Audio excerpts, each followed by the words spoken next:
One विभाग चढ़ऊ लक्षाधिक टंकार काठ जबत रणपुर वनांचल आउ चालीपनी काठ माफिया राज एक्शन मोड को आसी रणपुर वन विभाग। गतकाली राति विशेष सूत्र खबर पाई रणपुर वन विभाग वनांचल अधिकारी नेतृत्व में मणिनाग संरक्षित जंगल चढ़ऊ कर 13टी मूल्यवान सागवान गछ जबत करिछि, जार आनुमानिक मूल्य 2 लाख टंकार ऊर्ध्व हेबो बोली वन विभाग पक्षरु सूचना मिलिछि। वन विभाग को देखि काठ माफिया माने घटनास्थल फेरार मारिथिबा जणा पड़िछि। या पछरे एक बड़ रैकेट काम करुथिबा बेले खूब शीघ्र सेमानंकु चिन्हट करा जाय सेमानंकु उपरे दृढ़ कार्यानुष्ठान नियाजियो बोली कहिसंती रणपुर वनांचल अधिकारी सिद्धू सिंह। सर बोले अब जंगल जो चढ़ाऊ करथिले नंदानी साउंड जंगल करे केते काठ सब देथिला वो किछि धरा अछि कि अभ्यास करथिले। हां गतकाली हमर मणिनाग संरक्षित जंगल जोटा कि अशोक कुमारी मंदिर निकटरे किसी दुर्बृत्त गछ काटुले विशेष सूत्र फरेस्ट गार्ड जी थे सेठिकार बीट गार्ड रंजना बड़िया से जगह को पहुंची अनुसंधान करथिले एवं घटनास्थल देखिकी किछिटा लोक विषय दौड़ी पड़े एवं से तुरंत आमको खबर देले आम तार खबर पाई इमिडिएट से जगह पहुंच जाइलु।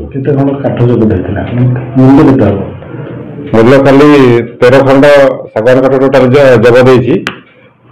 तार मूल्य पाखापाखि 2 लाख पाखापाखि हम तार। सर काली घटना ना पूर्व आगुरी सेमती से जगार किसी जेहेतु तार आम प्रीवियस रेकर्ड भी खोजुचु ऑफिस थी एवं आगुरी जदियो हुए एत पैर नथिला एबे जो काली जति से काटी तो आम चेष्टा करछु जे तांकर सेते जे इन्वॉल्वमेंट अछंती त निश्चित भाव ट्रेस आउट करियो। जनवाह नजर रखियो निश्चित माफिया माफिया बंद करियो तो निश्चित आम एटा कथा दोछु एवं जे भी ट्रेस बयान कार्य संपृक्त थिबे आम तार से निश्चित भाव कार्यानुष्ठान ग्रहण करियो। ये केते वर्षर गछगड़ा कटा है पाखापाखि 15-20 वर्ष ऊर्धर गछगड़ा सब कटा है तार गोले गोटा 4 फुट 5 फुट भी अच्छी। एथिरे किसी स्थानीय लोकंकर संपृक्ति रहउथिबा आमे जहाँ संदेह करूछु एवं बड़ बड़ रॉकेट भी एथिरे संपृक्त थाई पारे बोले आमे ये करूछु एवं तदंत पर बाकी आमे जान पड़े जंगल ना जंगल से माफिया पर्याप्त साधारण चर्चा होती फरेस्ट विभाग तो बहुत नजर अच्छी अलग जगार जदि भी से नजर पकई जेहेतु बर्तमान भल गछगड़ा ग्रोथ हो किंतु आम आशा करुचु आम थिबा भितर यहाँ गछ काटिया सहज साहस करेंगे जदि भी कौन दुर्बृत्त से दुस्साहस करते आम निश्चित भाव दृढ़ हस्तर दमन करूँ। सर गछ काटे पूर्व कहीं मन जानपारे गछ काटिला पहुंचे खबर पाई से